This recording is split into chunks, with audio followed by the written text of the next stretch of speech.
Did you know that even though there are tens of thousands of words in the English language, you really only need about 3,000 of them to say anything you need to say?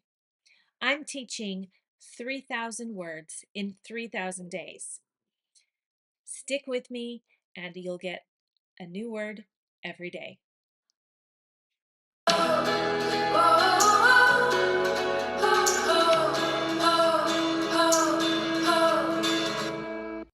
Cold. Cold is it's a cold day today. It's below freezing because I'm filming in December in North America. It's a cold day. There's snow on the ground, and our house is kind of cold because it's an old house with poor insulation. Some synonyms for cold might be freezing, chilly, cool. Cool is a nice kind of cold. Chilly is like, whoa, and freezing is, I'm gonna die. I'm so cold. Frigid. Frigid is also a negative. If it's frigid, it's too cold. Icy. But cold can also be a personality. If cold is a personality, they are distant, dry, detached, frosty. They're frosty. They're not really engaging. They have a cold personality. Cold can also be unconscious. Unconscious. He's out cold. He's unconscious. Some other synonyms that go along with cold are lonely, depressing, gray, somber. It was a cold day, not just outside, but inside as well. Everything was gray. She shivered in the cold wind, wishing she had worn a warmer coat. This is the literal temperature. After the argument, he gave her a cold stare, showing his anger without saying a word. This is an emotionally distant.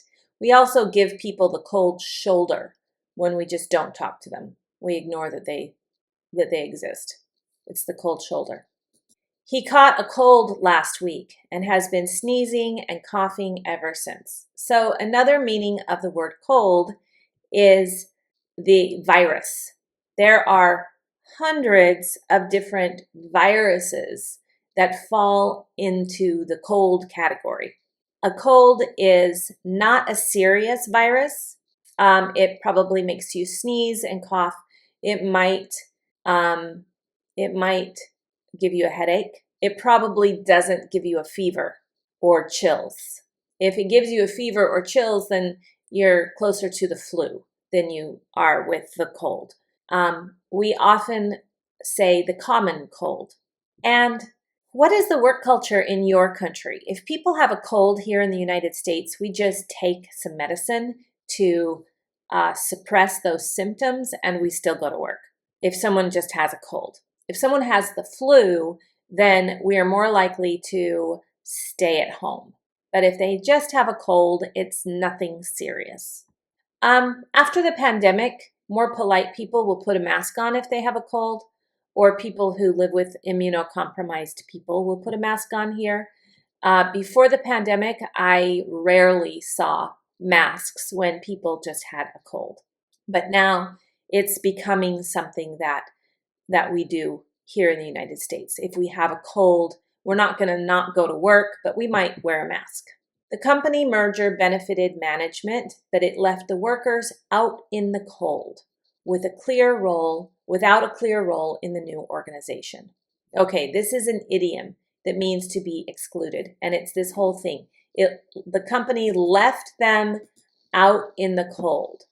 To be left out in the cold is the idiom, okay? And it means to be excluded. She decided to call it a cold day in negotiations, refusing to make any concessions.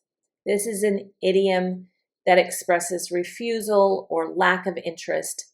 It's not super common in general use, but might be more common in negotiation kind of use. It's a cold day in negotiations. I don't know. I haven't heard that super frequently. I get these sentences from ChatGPT because ChatGPT is drawing on what all of English has used and put onto the internet. So there are people out there calling it a cold day. The opposite of cold would be warm. A cold welcome is good to see you. A warm welcome is hi, I'm so happy to see you. So the opposite of cold is warm. It could be hot. Hot has completely different meanings that we'll get into when I talk about hot in that video. The noun is coldness, the quality of being cold. Her coldness shocked me. The verb is not a verb. There's no verb. The adjective is cold, and the adverb is coldly. The mother-in-law welcomed him coldly to her home.